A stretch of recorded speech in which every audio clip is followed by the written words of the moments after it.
សារបន្ទាន់ពីសម្ដេចតេជោហ៊ុនសែន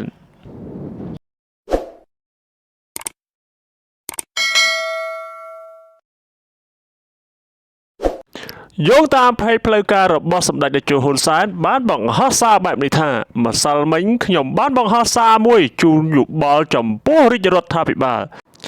ចំពោះករណីប្រជាជនកម្ពុជានិងប្រជាជនថៃធ្វើដំណើរឆ្លងកាត់តាមព្រំដែនគោកគួរត្រូវបានផ្អាកដើម្បីធានាសុវត្ថិភាពទាំងប្រជាជនកម្ពុជានិងទាំងប្រជាជនថៃសម្ដេចបានបន្តទៀតថាអាចមានការភ័ន្តច្រឡំ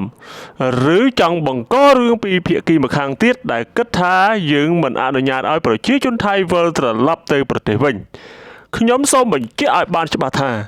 ការផ្អាកការធ្វើដំណើរគឺគួរធ្វើតាមតែផ្លូវគោកប៉ុណ្ណោះព្រោះការប្រយុទ្ធនឹងការឈ្លានពានមានទូទាំងព្រំដែនគោកទៅហើយបន្ថែមដោយផ្នែកមួយនៃតំបន់សមុទ្រសម្រាប់ការធ្វើដំណើរតាមផ្លូវអាកាសនៅតែអាចធ្វើដំណើរបានធម្មតាព្រោះគ្មានការប្រយុទ្ធនៅព្រលានយន្តហោះទេ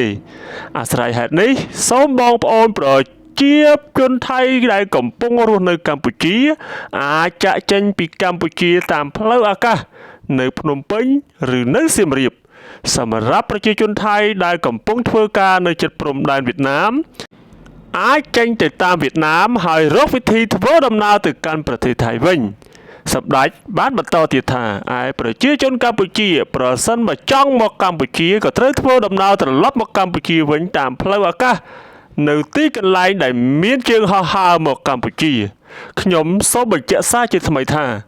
យើងមិនបានហាមឃាត់ការធ្វើដំណើររបស់ប្រជាជនកម្ពុជាឬប្រជាជនថៃនោះឡើយ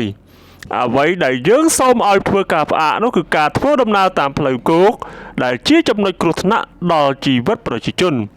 សូមពិនិត្យឡើងវិញនៅសាររបស់ខ្ញុំម្សិលមិញនិងសូមកុំយកបំណងល្អរបស់ខ្ញុំដើម្បីការពារមនុស្សទាំងជនជាតិខ្មែរទាំងជនជាតិថៃមកវាយប្រហារលើខ្ញុំបែបនេះ